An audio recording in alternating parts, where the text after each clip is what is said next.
तो आज हम लोग आज की क्लास में word problems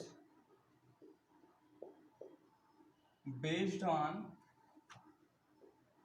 speed and time करेंगे। Speed, time and distance, speed and time पे वर्ड प्रॉब्लम करेंगे, जो कि किसका है, क्वाड्रेटिक इक्वेशन चैप्टर का है, आपका अलजेब्रा का टॉपिक है। इसी से जुड़ा हुआ सवाल करेंगे। तो आपको बेसिकली अगर देखा जाए तो रिलेशनशिप मालूम है। आप जानते हैं कि distance is equal to speed into time होता है। डिस्टेंस बराबर स्पीड इनटू टाइम। अब यहीं से कोई दो क्वांटिटी दी गई रही होगी, तीसरी आप निकाल देंगे। करना क्या है कि आपको यहाँ पे एक सवाल मिलता है, बोर्ड की परीक्षा में हर साल मिल जाता है, कंपटीशन एग्जाम्स में भी आपको करने को मिल जाता है वैसा सवाल। और वो क्वेश्चन है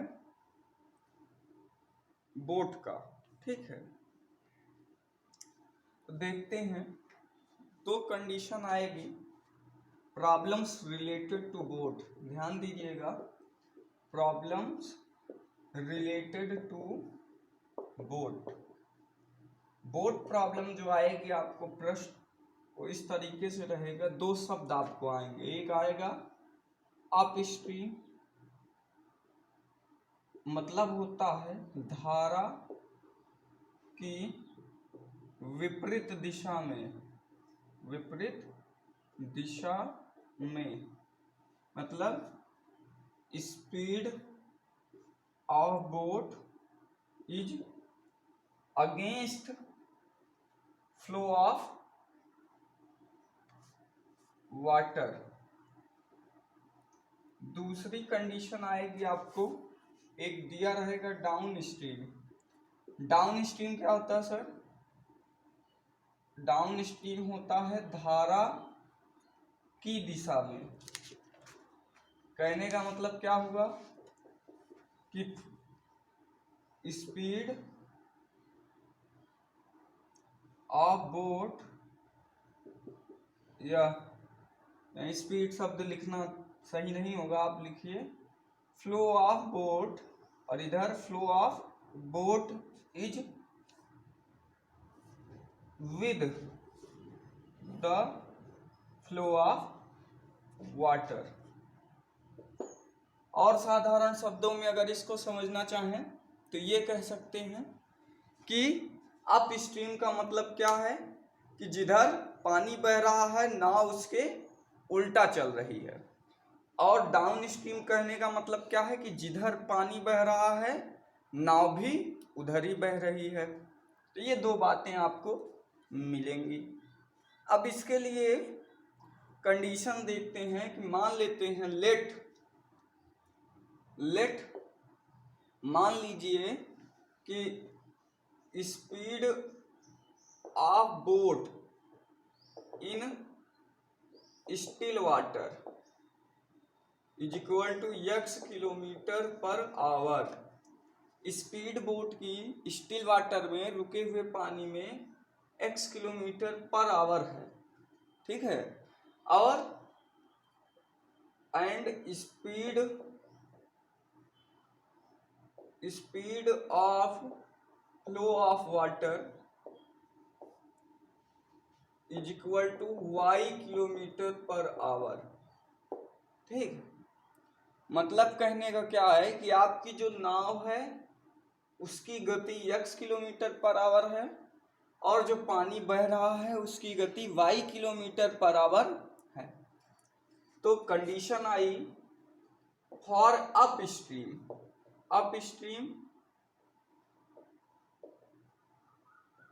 स्ट्रीम होगा। तो ध्यान दीजिए, ये पानी है, पानी का बहाव इधर है, flow of water y kilometre per our. और नाव क्या है, नाव आपकी ये है, इधर जा रही, पानी इधर जा रहा है तो नाव इधर जा रही है। फ्लो ऑफ बोट कितना, x kilometre per our. Up stream में दोनों एक दूसरे के विपरीत उलट हो जाएंगे। तो यहां पे क्या होगा, net speed of boat, boat की जो नेट स्पीड होगी यहाँ पे कि भाई बोट की नेट स्पीड क्या हो जाएगी, तो उसमें x minus Y kilometre per hour, x minus Y kilometre per hour आ गया। आप अपने दिमाग से सोचिए कि अगर कभी आप साइकिल चला रहे हैं, सामने से हवा चल रही है, तो आपकी स्पीड बढ़ती है कि घटती है, ऑब्वियस सी बात है कि आपकी रफ्तार कम हो जाती है, आपको पैडल पे ज़्यादा फोर्स लगाना पड़ता है आगे बढ़ने के लिए। कारण क्या है कि वो हवा जो है वो ऐसा ऑब्स्टेकल, बाधा के रूप में काम कर रही है, आपको रोक रही है, आपकी तरफ आ रही है ना, तो एक फोर्स आप पे लगा रही है और आप आगे उसके जाना चाहते हैं अगेंस्ट दैट स्पीड। तो वहाँ पे जो नेटवर्क आपने किया, वो हवा जितना फोर्स आप पे लगा रही थी अपोजिट डायरेक्शन में, फिजिक्स में आपने पढ़ा होगा कि नेट फोर्स होता है ना, तो जब अनबैलेंस्ड फोर्स रहता है और दो अपोजिट डायरेक्शन से फोर्स लग रहे हैं, एक उल्टा एक आप लगा रहे हैं, उधर से लगा रहे हैं, तो जिधर का बल ज़्यादा होगा, अगर आप हवा से ज़्यादा पैडल पे फोर्स नहीं लगा पाएंगे अपनी साइकिल पे, तो आप साइकिल आगे नहीं बढ़ पाएगी। हो सकता है कि हवा का फोर्स अगर ज़्यादा हो तो हवा आपको पीछे की ओर ढकेल दे, आप आगे ना बढ़ पाए। ये फिजिक्स में आपने पढ़ा होगा। तो वही सिद्धांत यहाँ पे भी मैथ्स में भी लगा। क्या हुआ कि भाई नाव को रेजिस्ट कर रहा है ये पानी की, तुम आगे मत जाओ।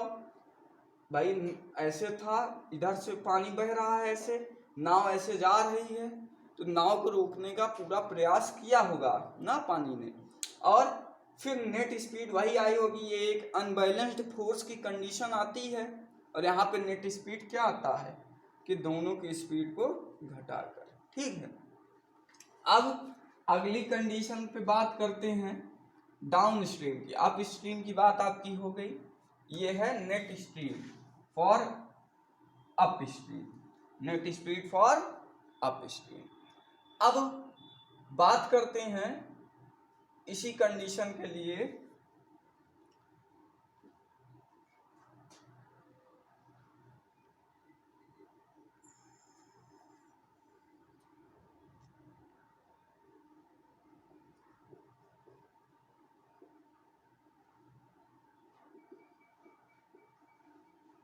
नेट स्पीड की बात। अब देखिए कैसे करते हैं डाउन स्ट्रीम के लिए, फॉर डाउन स्ट्रीम।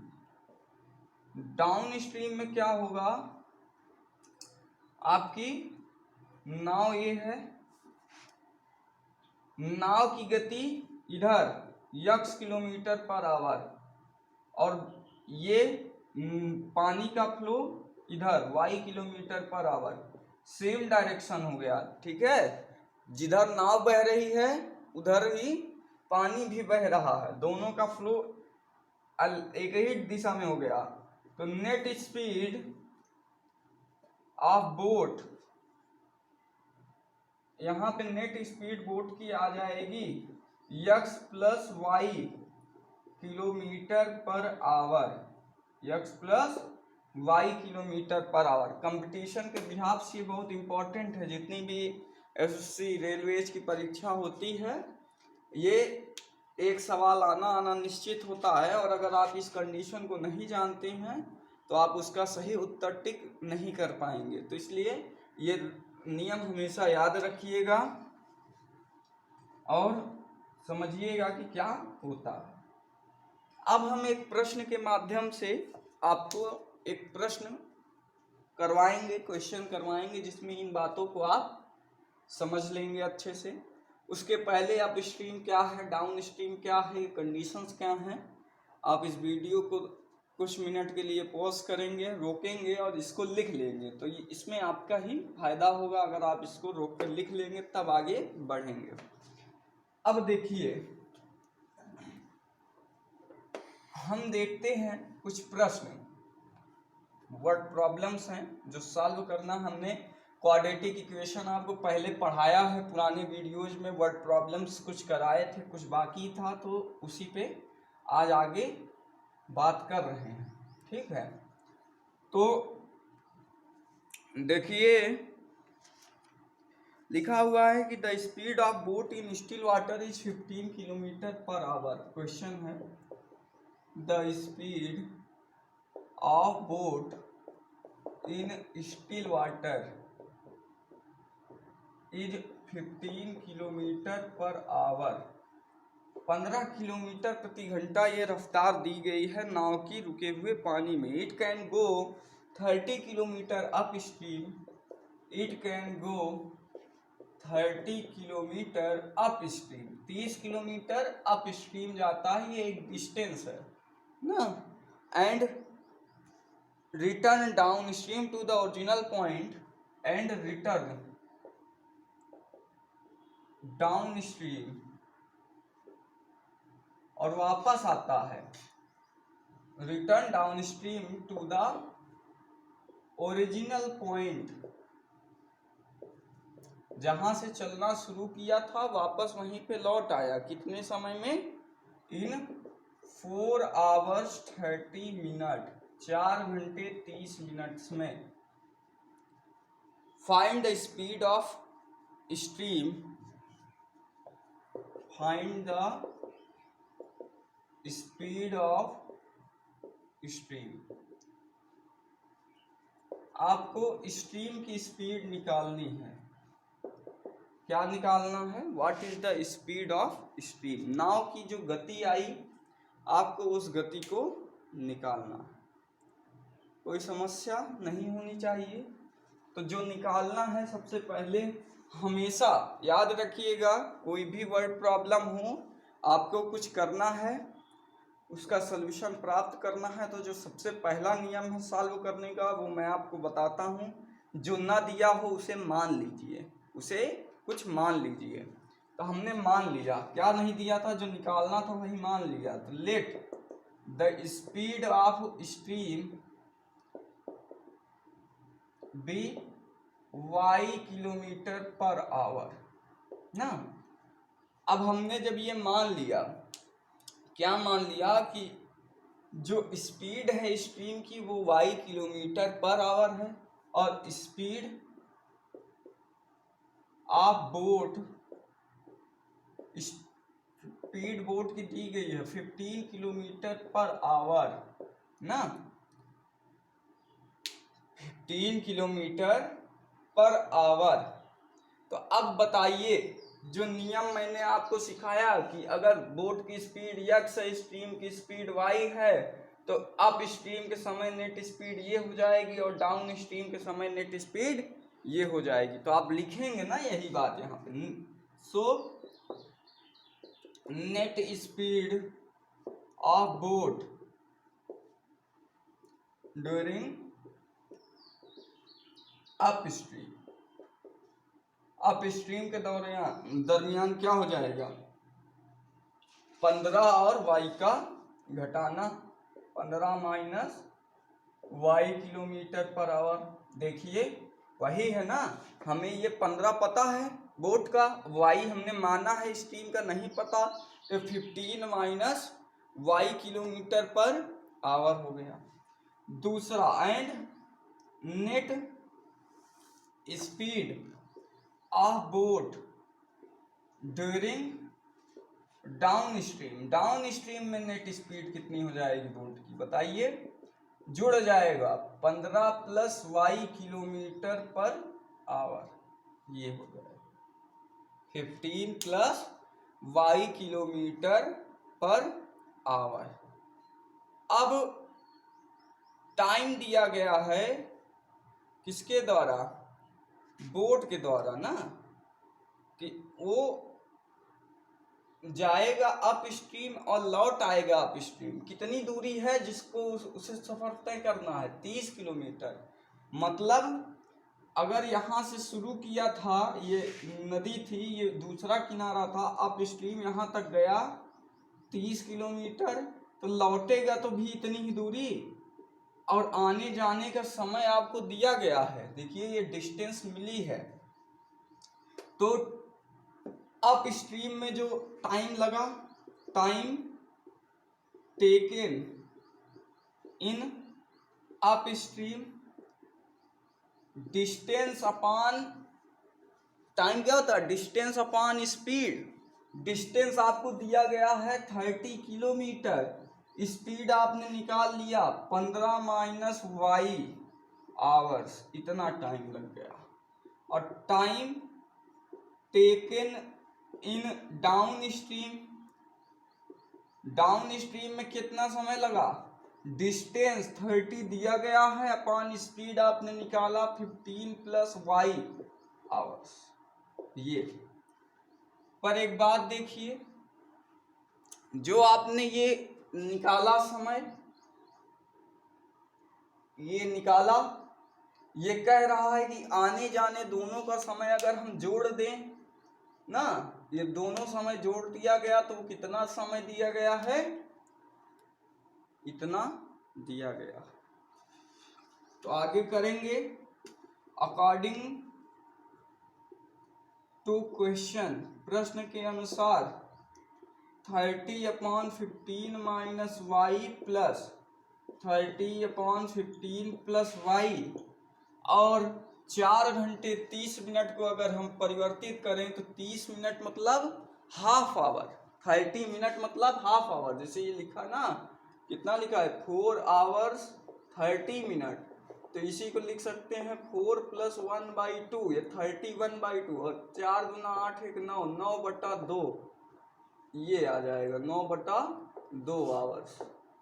ठीक है, तो हम यहाँ पे लिख सकते हैं 9/2 आवर्स गिवन।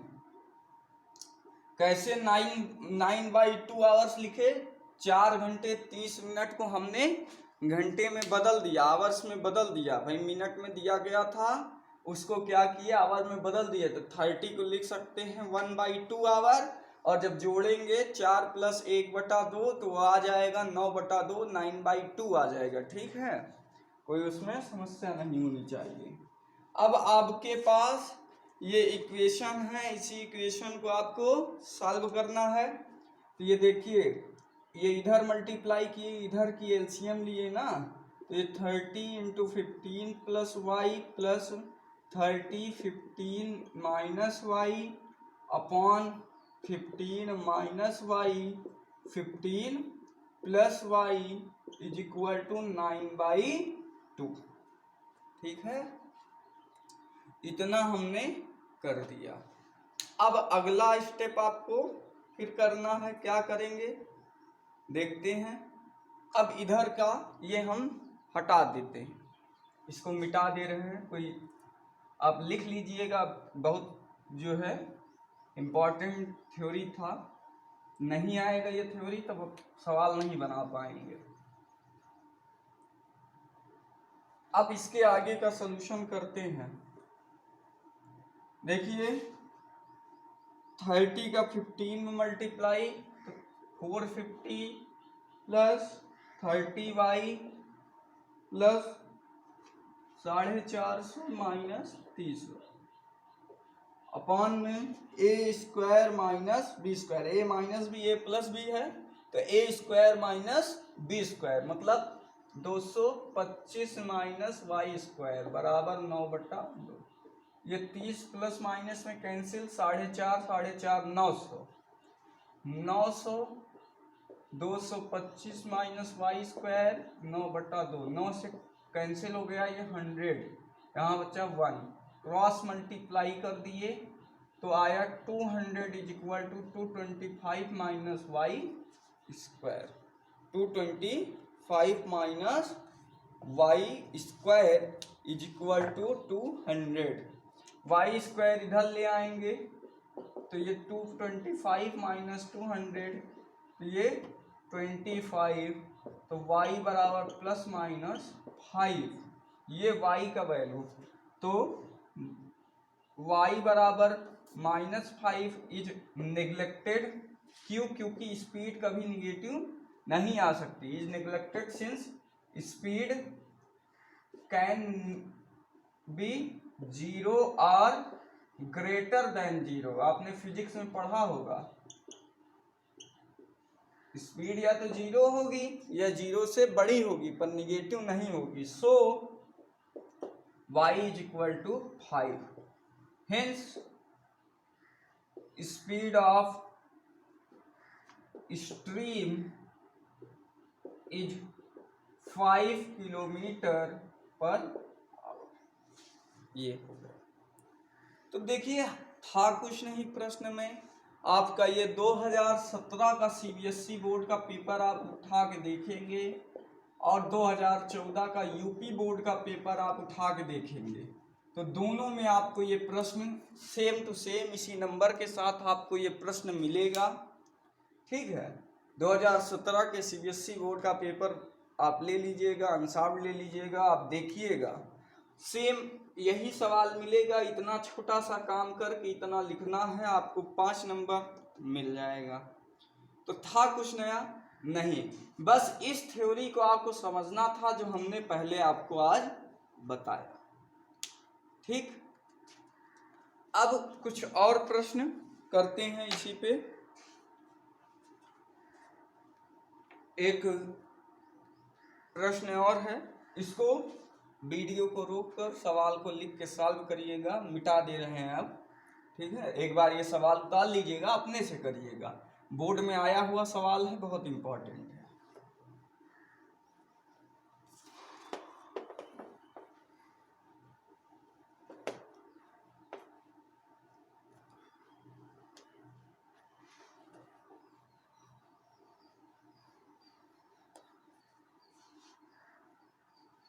एक प्रश्न देखते हैं फिर से, जो इसी बोट और स्ट्रीम प्रॉब्लम पे आधारित है। लिखा हुआ है Swati can row her boat. Question है Swati can row her boat, Swati can row her boat at a speed of 5 kilometre per hour in still water. Still water में स्वाति इस स्पीड से बोट चला सकती है। If it takes her 1 hour more to row the boat, if it takes her 1 hour more to row the boat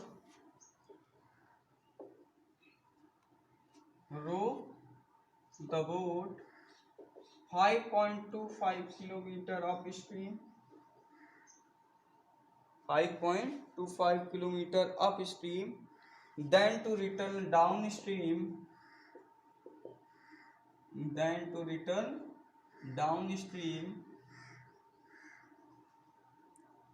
find the speed of stream,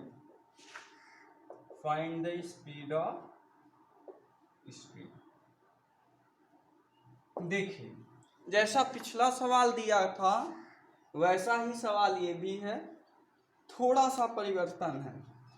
आपको speed of stream निकालना है। यहाँ भी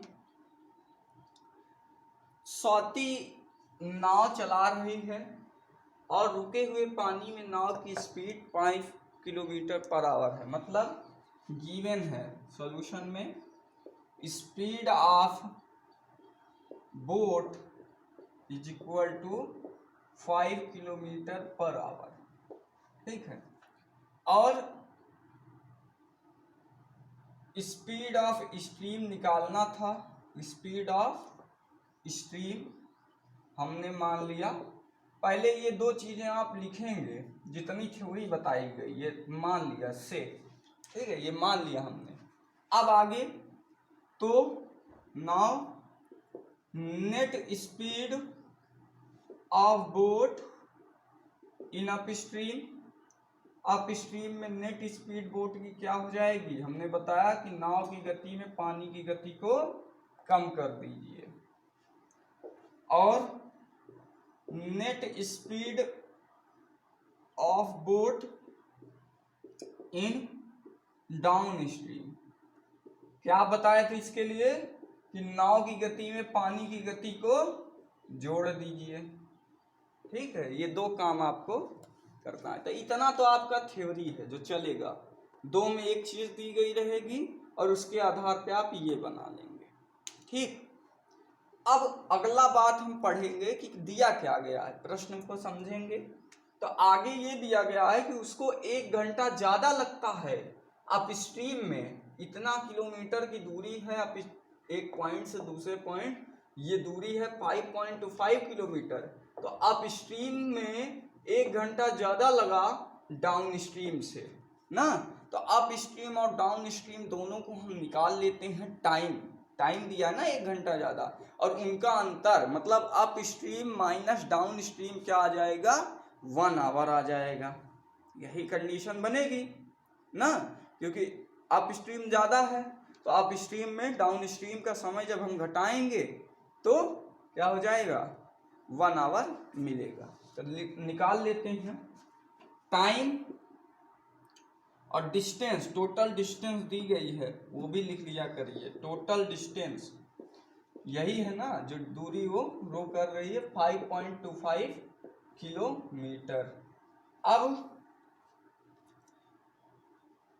क्या करना है, आपको टाइम निकालना है।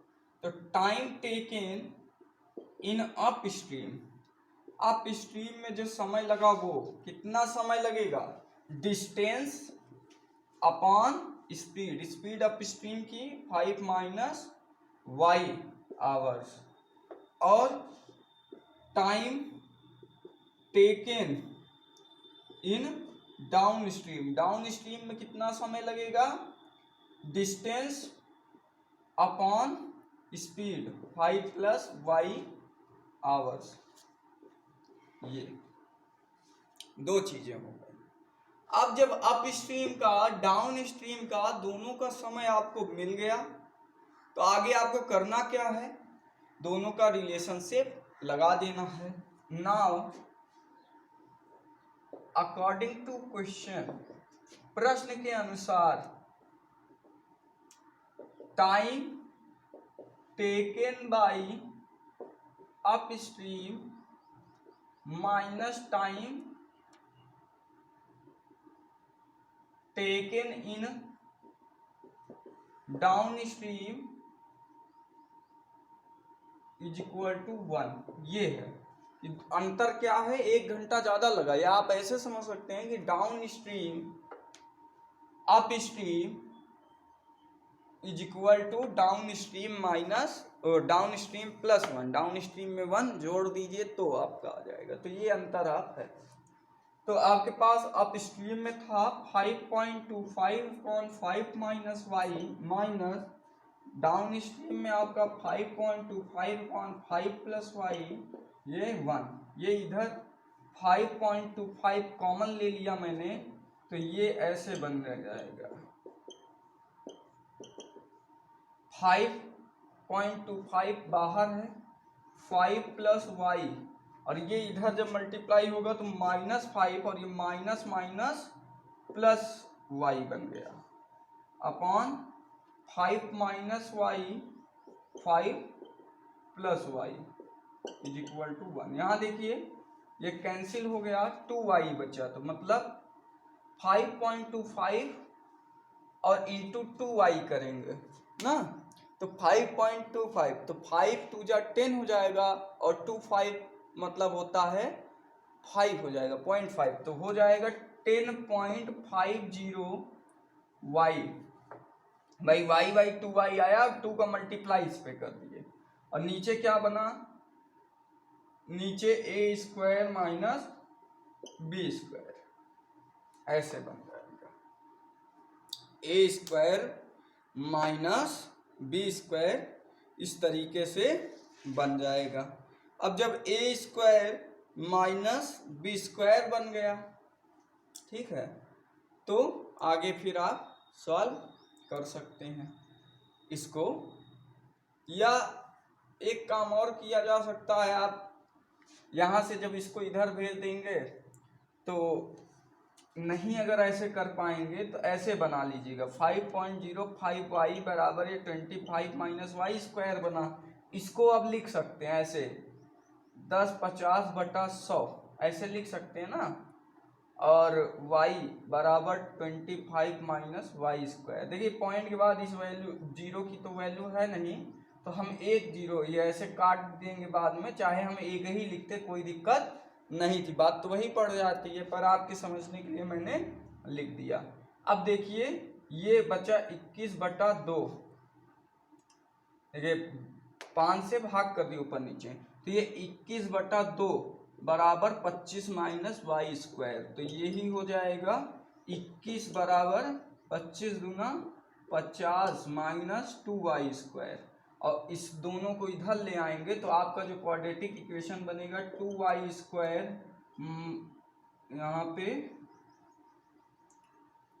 2y स्क्वायर, और आपका आगे जो बनेगा वो 50y बनेगा। ठीक है, आगे यहाँ पे y भी है ना, ये 21 के साथ y आपका है, तो ये y रहेगा।